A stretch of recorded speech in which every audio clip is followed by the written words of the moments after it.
Testing 1, 2, 3. Testing 1, 2, 3. If you can hear me, I want you to scream.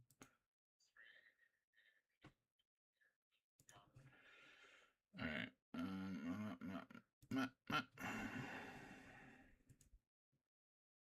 أعوذ بالله من الشيطان الرجيم. بسم الله الرحمن الرحيم. And off we. Assalamu alaikum wa rahmatullahi wa barakatuh. Welcome back to another episode of Quran in English. My name is Ahmed, and I'm happy to take you through the next and final section of Surah Ghafir, the Forgiver. So we pick off with it's talking about the Prophet, and it's back to general lessons, a lot of which we have heard before, but interested to see what it says. Before I get into it, I must explain what I'm doing. I'm here to learn about the Quran, learn how to read the Quran, and share my understanding with you. This is an educational journey that I'm on that I'm sharing with you in the hopes that you might learn something, but primarily so that I can learn something. So if you like educational attempts at content, then by all means. If you're bothered by mistakes, then maybe this channel is not for you. Okay. أعوذ بالله من الشيطان الرجيم. بسم الله الرحمن الرحيم. قل إني نهيت أن أعبد الذين تدعون من دون الله لما جاءني بالبينات من ربي وأمرت أن أسلم لرب العالمين. Say, indeed, I have been forbidden that I worship those who you call from besides God, when it has come to me the clear proofs from my Lord. It's interesting that they use a different word, Allah and then Rabbi. They are interchangeable because the God is the Lord of the worlds. But it's just interesting that they use different phrasings. I'm going to sneeze 1 second. I'm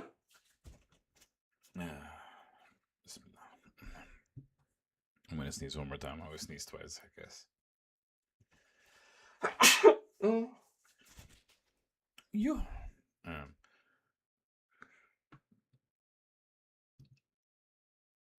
And I've been commanded that I submit to the Lord of the worlds. Keyword here is submit. Uslim comes from Muslim, comes from Islam. It comes from the act of submission, which is a description rather than a label. But pretty much what he's saying is, I've been forbidden to worship these idols since God came to me with clear proofs from my Lord, and I've been commanded to fully submit to the Lord of the worlds. هو الذي خلقكم من تراب ثم من نطفة ثم من علقة ثم يخرجكم طفلا ثم لتبلغوا أشدكم ثم لتكونوا شيوخا ومنكم من يتوفى من قبل ولتبلغوا أجلا مسمى ولعلكم تعقلون.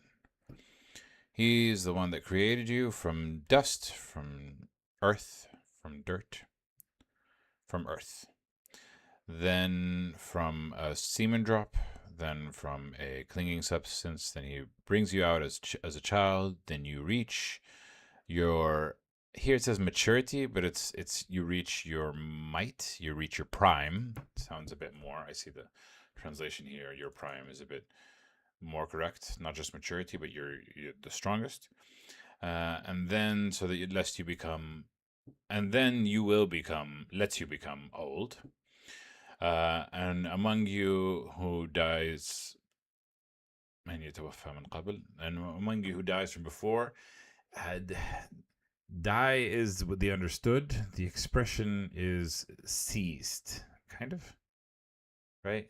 I think يتوفى الروح is to take the soul back to God.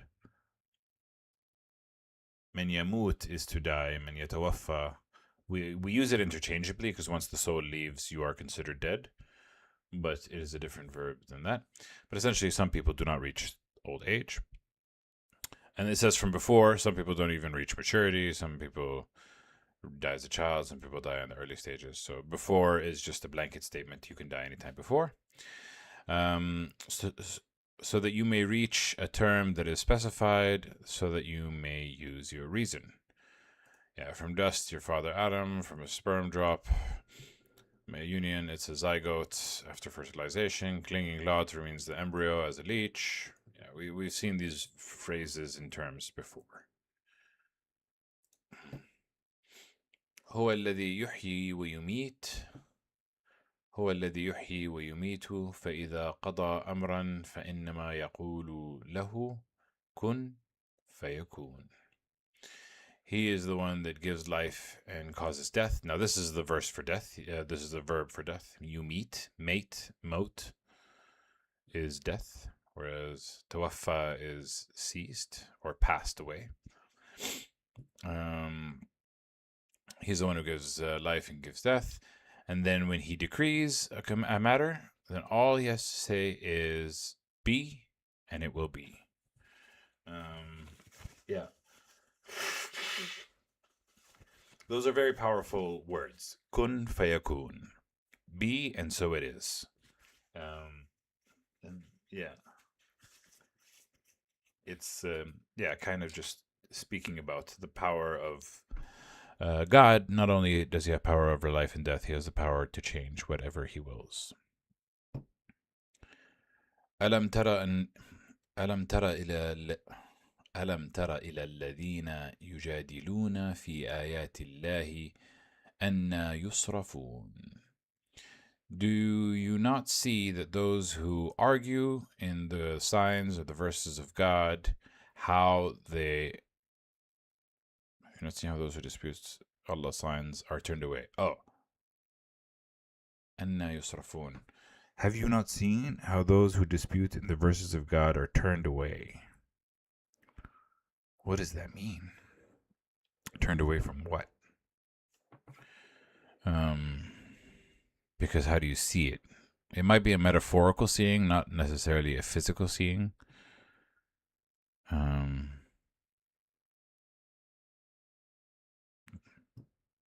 Like if it was turned off, it makes sense, because people who don't believe can have a disconnection from reality, but I don't know. Turned away is the verse that is being used. الذين كذبوا بالكتاب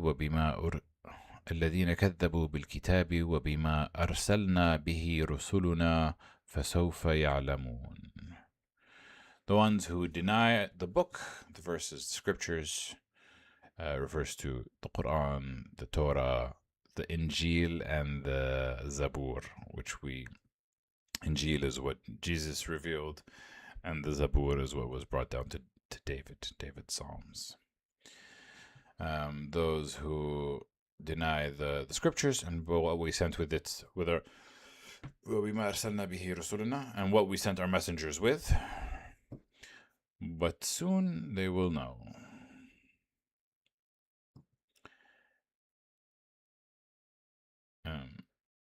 إذ الأغلال في أعناقهم والسلاسل يسحبون. Soon they will see when the iron collars are in their necks and their chains will be dragged. Which is such a horror visual. It is not within my nature to be able to imagine this easily. I am not drawn to horror. I am drawn to hope. I am drawn to faith. So it's hard for me to digest such imagery because it's so heavy. في الحميم ثم في النار يسجرون. In the boiling water, then in the fire they will be burned. Yusjarun. There's so many different terms for how they will be burned. And yeah, the pictures are very horror-esque and macabre. I don't know. ثم قيل لهم أين ما كنتم تشركون. And then it will be said to them, where is that what you used to associate with? Where is that what you used to say wasn't equal to God? Now, obviously, idols is an expression, other deities is an expression, but other concepts of like money, wealth, power, that which you equate to God, and that's what you worship upon, it's also the same, right? It's also like, where's your money? Where is your power now at the end of time? من دون الله قالوا ضلوا عنا بل لم نكن ندعو من قبل شيئا كذلك يضل الله الكافرين. What do you worship other than God? They will say, we have departed. They will say, they have departed. The things that we used to worship have departed from us. They've left us. Nay, we did not used to call from before anything. In fact, we didn't invoke anything before. Now here they've added the word real as a context. It's not mentioned anything real. But what I think it's saying is that when they say at that point in time, at the end of time, once this whole world is done, everything that was in this world that was super important to you, that was super relevant, your house, your money, your wealth, your strength, your power, your reputation, at the end of time, after it's all done, you kind of look back and you go, what even was that? Like, it feels like a fever dream. It feels like, if you've been in a dream all night long and you wake up and all of a sudden you're like, wow, that was nothing, right? Everything in the dream that you were thinking and feeling and reacting to is nothing. It was just a figment of your imagination, so to speak, or a form of processing, or a form of, we don't know what it is. But what you know is, in this reality, dreams dissipate. So at the end of time, everything that we consider real will dissipate as well. Thus, God lets go astray the disbelievers. ذلكم بما كنتم تفرحون في الأرض بغير الحق وبما كنتم تمرحون. That is what you used to rejoice in the earth, without any right, without truth, without justice, unfairly, unreal, without truth is kind of a limit. Without reality is maybe another one, because you used to be insolent and acting arrogantly. Yeah. You held on to what you knew, and you thought that this is all there is to know, and you've made your bed and now lay in it. ادخلوا أبواب جهنم خالدين فيها فبئس مثوى المتكبرين. Enter the gates of hell, abiding in it forever. What a wretched abode it is for the arrogant. Yeah. Very dark and very, very, serious. And he goes back to talking to the Prophet. فاصبر إن وعد الله حق فإما نرينك بعض الذي نعدهم أو نتوفينك فإلينا يرجعون. Now, this phrase, I don't know what it means. It says, be patient. Indeed, the promise of God is true. So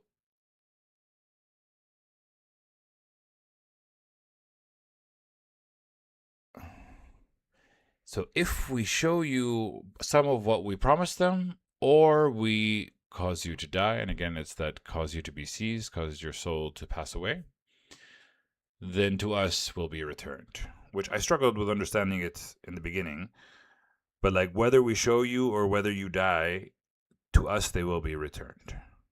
That makes a lot more sense than I was struggling. Because I was like, what do you mean? And we know, when was this revealed? This was revealed, Ghafir. It's verse 60 revealed. So it's kind of in the middle, but it's in Mecca. Before he went to Medina, right? Yeah. Medina were the last one. So this is before the wars, before anything, really. And we do know later in his life, the prophets delivered some of God's punishment upon the disbelievers. It's interesting, because God's punishment was delivered through the hands of the Muslims at the time, whereas in a lot of other verses of messengers and prophets, God's punishment was delivered through storms of fire, through shrieks, through like supernatural events. And I used to always think, why did it have to be in the hands of the Muslims? This is in chapter. This is in chapter 9. Yeah, chapter 9. At-Tawbah is the only chapter that doesn't begin with Bismillah ar-Rahman ar-Rahim. It was at the hands of the Muslims.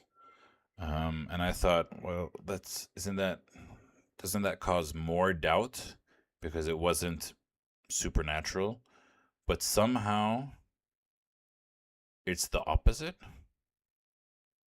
Like,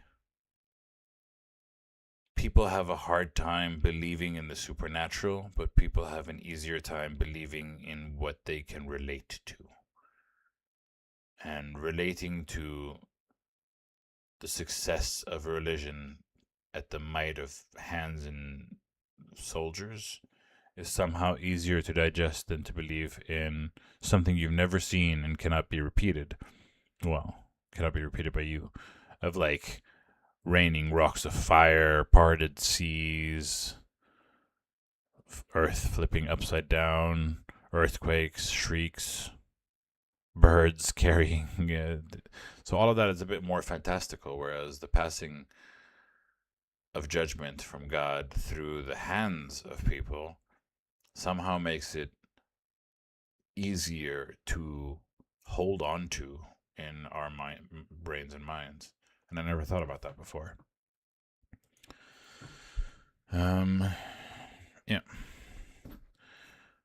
وَلَقَدْ أَرْسَلْنَا رُسُلًا مِنْ قَبْلِكَ مِنْهُمْ مَنْ قَصَصْنَا عَلَيْكَ وَمِنْهُمْ مَنْ لَمْ نَقْصُصْ عَلَيْكَ وَمَا كَانَ لِرَسُولٍ أَنْ يَأْتِيَ بِآيَةٍ إِلَّا بِإِذْنِ اللَّهِ فَإِذَا جَاءَ أَمْرُ اللَّهِ قُضِيَ بِالْحَقِّ وَخَسِرَ هُنَالِكَ الْمُبْطِلُونَ.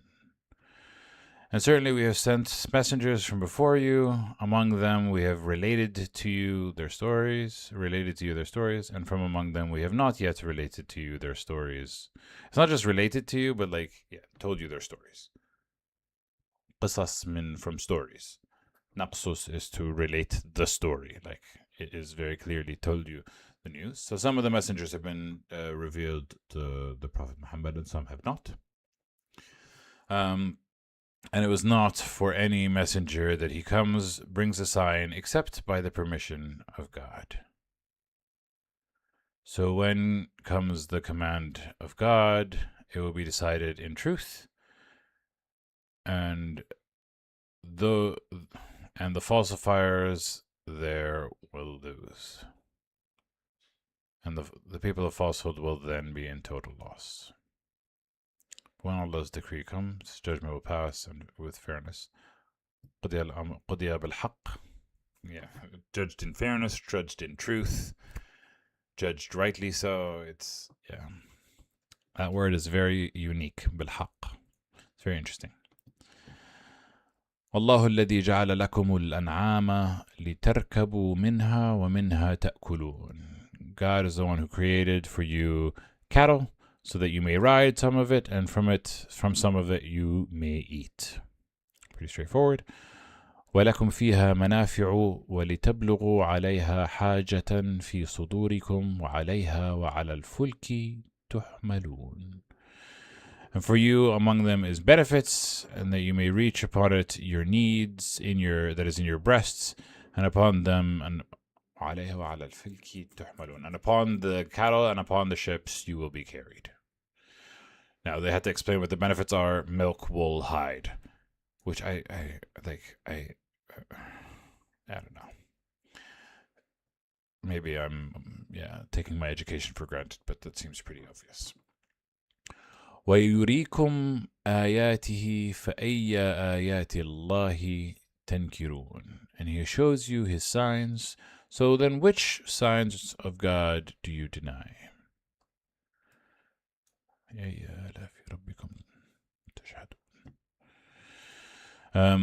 أفلم يسيروا في الأرض فينظروا كيف كان عاقبة الذين من قبلهم كانوا أكثر منهم وأشد قوة وآثارا في الأرض فما أغنى عنهم ما كانوا يكسبون. Did they not travel in the earth, in the land, and see how was the end of those from before them? They were more numerous than them, and mightier in strength, and their impressions in the earth, but none of it availed them. What they used to earn did not avail them. We've seen this time and time again. I've always talked about I've never traveled through the earth, so I can't really see this. And I don't know how you would see this, but maybe back then it was a bit more relevant. And maybe it'll be relevant in the future. Who knows? Because if God's judgment were to return, then you can you can travel through the earth, because the Quran is for a timeless.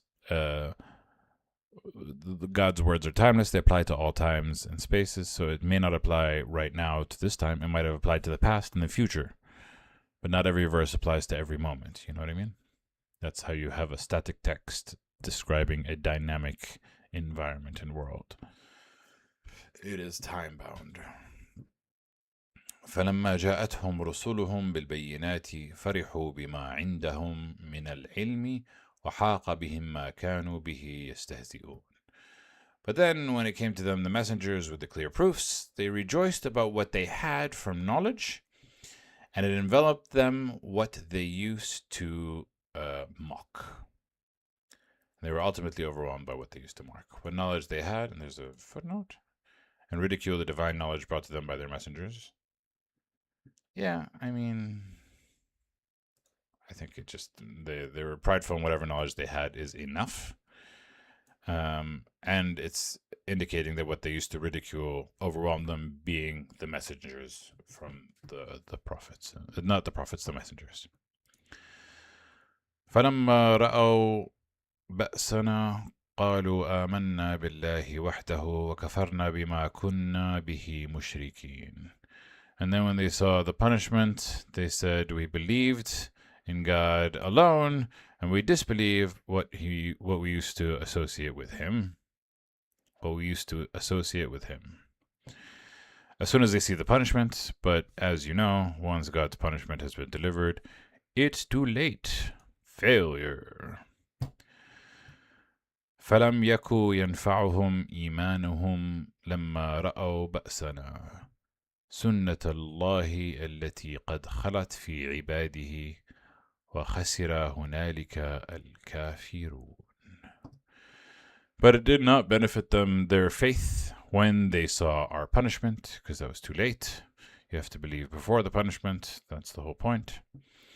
Such is the way of God, that which way he has proceeded for التي قد خلت في عباده, that which has always been his way of dealing with his slaves. Yeah, you get the opportunity, you get the proof. If you don't believe, you don't have to believe. Punishment will come, and then once punishment comes, GG, too late, game over, you lose. And lost are those who disbelieve. Yeah, pretty straightforward. That was Surah Ghafir. Next chapter is Surah Fussilat, which is also the next in Revelation order. And Ash-Shu'ara and Az-Zughruf, how many are them? Oh, Az-Zughruf, Ad-Dukhan, Al-Jathiyya, Al-Ahqaf, Ad-Dukhan, Al-Jathiyya, Al-Ahqaf, Ad-Dariyat. Yeah, Al-Ahqaf, 46. Until 46, these are all in order, which is interesting to note. Oh, except for 56 and 57 from Medina. Single verses were released later? Okay, let's look at 56 and 57 are from Medina. What are the two verses that were revealed later? And let's try and see if we can understand why. إن الذين يجادلون في آيات الله بغير سلطان أتاهم إن في صدورهم إلا كبر ما هم ببالغيه فاستعذ بالله إنه السميع البصير. Oh, it's right after the seeking the shortcomings. And then the next one, خلق السماوات والأكبر أكبر من خلق الناس ولكن أكثر الناس لا يعلمون. Wow, just this verse. This verse is also very interesting. The creation of the heavens and the earth is certainly greater than the creation of humankind, but most people do not know. Very interesting. Very interesting. Randomly 2 verses. Maybe we should do this a bit more often to kind of review which verse is at the end of it. I kind of like that. I hope they all remember. How many verses is Fussilat? Fussilat explained in detail. Surat Fussilat. Right? Yeah, I'll have to see another word. Explained in detail, and it is right. Oh, okay, well, we're not gonna find out. How many verses is Fussilat? 54 verses. Okay, interesting. I've never read it before, so I'm excited to see what it says. Thank you all for watching. I'll catch you guys next week, inshallah, بإذن الله. بسم الله. مع السلامة. صدق الله العلي العظيم. Ciao, ciao. Love you. Bye.